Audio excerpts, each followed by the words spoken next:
Hi friends, we'll start on chapter 25. The Great Glass Elevator.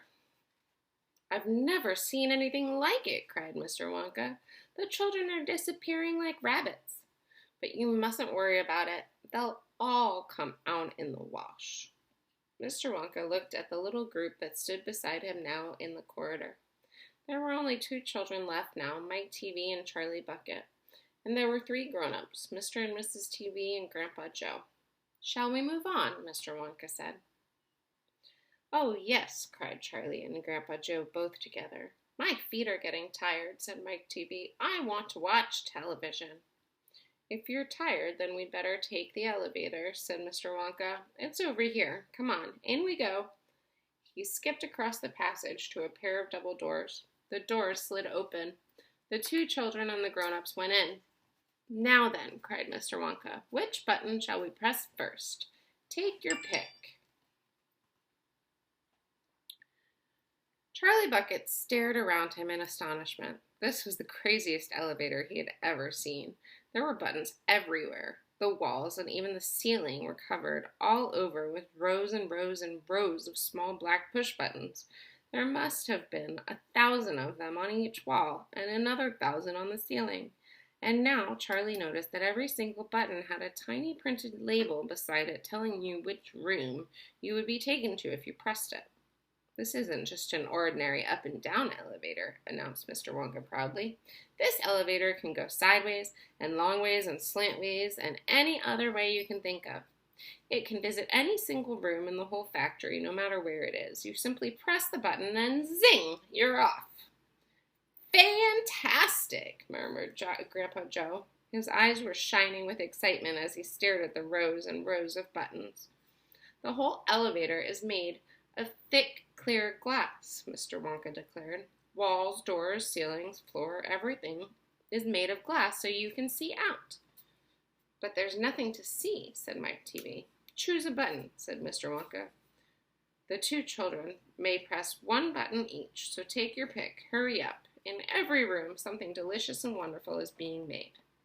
Quickly, Charlie started reading some of the labels alongside the buttons. The Rock Candy Mine, 10,000 feet deep, it said on one. Coconut ice skating rinks, it said on another. Then strawberry juice water pistols.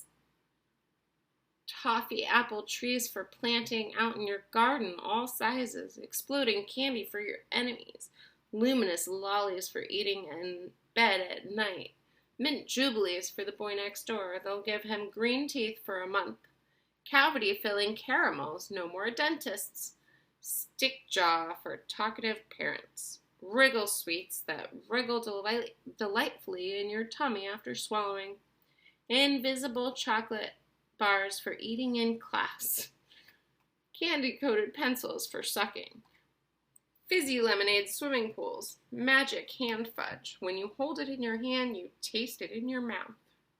Rainbow drops, suck them and you can spit in 6 different colors. Come on, cried Mr. Wonka. We can't wait all day. Isn't there a television room in all this lot? Asked Mike TV. Certainly there's a television room, Mr. Wonka said. That button over there. He pointed with his finger. Everybody looked. Television chocolate, it said on the tiny label beside the button. Whoopee, shouted Mike TV. That's for me. He stuck out his thumb and pressed the button. Instantly, there was a tremendous whizzing noise. The doors charged shut and the elevator leaped away as though it had been stung by a wasp. But it leapt sideways, and all the passengers, except Mr. Wonka, who was holding onto a strap from the ceiling, were flung off their feet and onto the floor. Get up, cried Mr. Wonka, roaring with laughter. But just as they were staggering to their feet, the elevator changed directions and swerved violently around the corner, and over they went once more. Help, shouted Mrs. TV. Take my hand, madam, said Mr. Wonka gallantly. There you are. Now grab this strap. Everybody grab a strap. The journey's not over yet. Old Grandpa Joe staggered to his feet and caught hold of a strap. Little Charlie, who couldn't possibly reach as high as that, put his arms around Grandpa Joe's legs and hung on tight. The elevator rushed on at the speed of a rocket. Now it was beginning to climb. It was shooting up and up and up on a steep, salty course as if it were climbing a very steep hill. Then suddenly, as though it had come to the top of the hill and gone over a precipice, it dropped like a stone, and Charlie felt his tummy coming right up into his throat, and Grandpa Joe shouted, "Yippee! Here we go!" And Mrs. Stevie cried out, "The rope has broken! We're going to crash!" And Mr. Wonka said, "Calm yourself, my dear lady," and patted her comfortingly on the arm. Then Grandpa Joe looked down at Charlie, who was clinging to his legs, and he said, "Are you all right, Charlie?" Charlie shouted, "I love it! It's like being on a roller coaster!" And through the glass walls of the elevator, as it rushed along, they caught sudden glimpses of strange and wonderful things going on in some of the other rooms. An enormous sprout with brown sticky stuff oozing out of it onto the floor. A great craggy mountain made entirely of fudge, with Oompa Loompas, all roped together for safety, hacking huge hunks of fudge out of its sides. A machine with white powder spraying out of it like a snowstorm. A lake of hot caramel with steam coming off of it. A village of Oompa Loompas with tiny houses and streets and hundreds of Oompa Loompa children no more than 4 inches high playing in the streets. And now the elevator began flattening out again, but it seemed to be going much faster than ever, and Charlie could hear the scream of the wind outside as it hurtled forward, and it twisted, and it turned, and it went up, and it went down, and "I'm going to be sick," yelled Mrs. TV, turning green in the face. "Please don't be sick," said Mr. Wonka. "Try and stop me," said Mrs. TV. "Then you'd better take this," said Mr. Wonka, and he swept his magnificent black top hat off his head and held it out upside down in front of Miss TV's mouth. "Make this awful thing stop," ordered Mr. TV. "Can't do that," said Mr. Wonka. "It won't stop till we get there. I only hope no one's using the other elevator at this moment." "What other elevator?" screamed Mrs. TV. "The one that goes the opposite way on the same track as this one," said Mr. Wonka. "Holy mackerel," said Mr. TV. "You mean we might have a collision?" "I've always been lucky so far," said Mr. Wonka. "Now I am going to be sick," said Mrs. TV. "No, no," said Mr. Wonka. "Not now. We're nearly there. Don't spoil my hat." The next moment, there was a screaming of brakes, and the elevator began to slow down. Then it stopped altogether. "Some ride," said Mike TV, wiping his great sweaty face with a handkerchief. "Never again," gasped Mrs. TV. And then the doors of the elevator slid open, and Mr. Wonka said, "Just a minute now, listen to me. I want everybody to be very careful in this room. There is dangerous stuff around in here, and you must not tamper with it." Uh-oh. Chapter 26. The Television Chocolate Room. The TV family, together with Charlie and Grandpa Joe, stepped out of the elevator into a room so dazzlingly bright and dazzlingly white that they screwed up their eyes in pain and stopped walking.